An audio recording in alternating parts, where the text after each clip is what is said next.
All right, let's kick off with K-Entertainment News, Bella. Now, we've been covering the Grammys' new category. It's been a controversial issue these days. We had the BTS's response regarding that. We talked about it with our K-pop experts as well, but I hear there are more updates. Right. The BTS boycott of the Grammys has prompted the Recording Academy to reconsider the new category, Best Asian Pop Music Performance. The category is set to be introduced at next year's Grammy Awards, recognizing popular music from across Asia. However, some have raised concerns that creating a separate category for Asian music could push artists further away from the Grammys' major categories. The controversy grew even bigger after BTS announced last month that the group would not submit their songs for consideration. The group said they hope their music will be heard and loved for what it is, rather than being divided by region or language. The Recording Academy initially defended the new category, saying it is intended to highlight the diversity and growth of Asian music, not exclude artists from major categories. However, after BTS's decision drew further criticism, CEO Harvey Mason Jr. said the Academy is open to reconsidering the new category, acknowledging artists' concerns.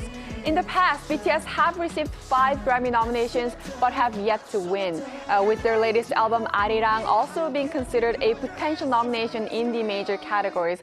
All eyes are now on whether the controversy will lead to changes in the Grammys.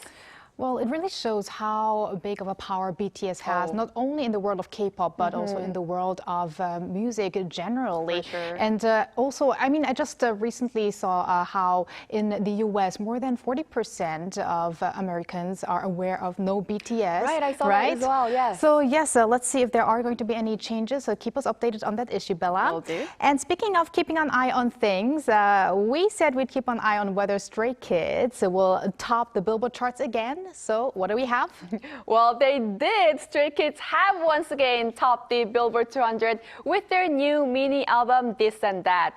Billboard announced that the album debuted at #1 on the charts, giving Stray Kids their 9th Billboard 200 #1. The group first reached the top of the chart in 2022 with Ordinary and have since topped the charts with 8 consecutive albums.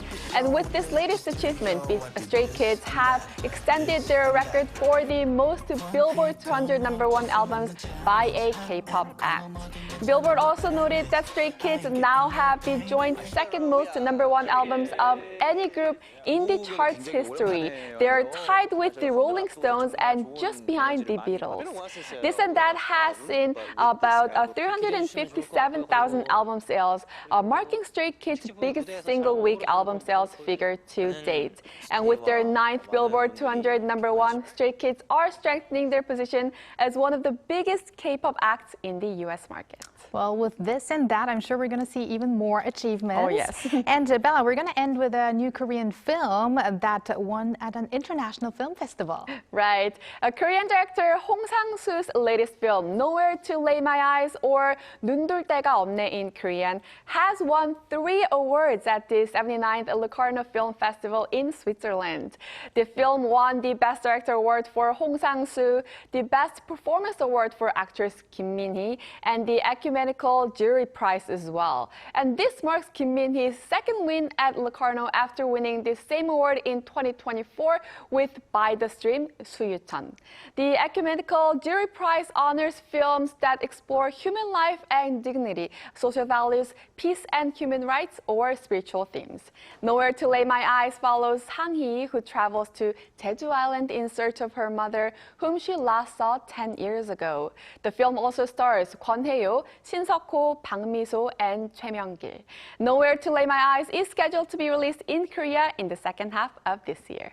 Well, director Hong's films always seem to be shining abroad, but I'm also really looking forward to the domestic release. So thank you for those updates, Bella. Yes, I'll stick around.